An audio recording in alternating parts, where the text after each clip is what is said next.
Viktoras Uspaskichas. Na, gal apie... Lietuva balsuoja už Rusą. Gerbiamasis, dabar aš nesuprantu.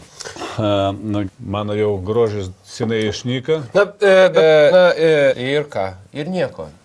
Žiūrint dabar į kamerą, mane turi areštuoti. Na, tvarkoj, ar ne? Taip. Bet. Ir.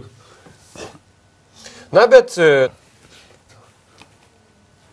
Davai prabalsuojam.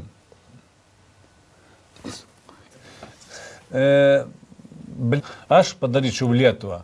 Tikrai. Pagal planą taip ir turėtų būti, ar ne?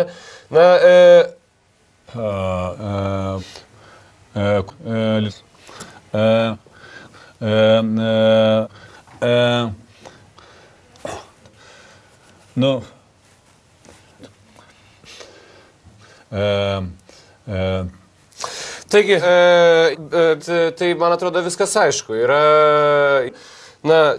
ką reiškia,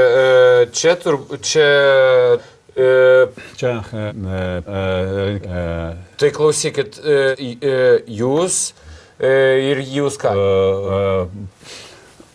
Na, kad kažkas norėjo, ar ne? Bet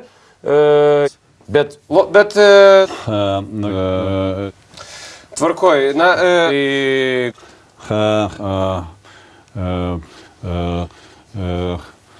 kaip mes lygti ir, bet reikia suvokti, kad iš dangaus nieko nenukristų. Kągi, ačiū Jums, kad atvykot pas mus į laidą, dėkoju už pokalbį, kalbėjom su darbo partijos pirmininku Viktoru Uspaskichu.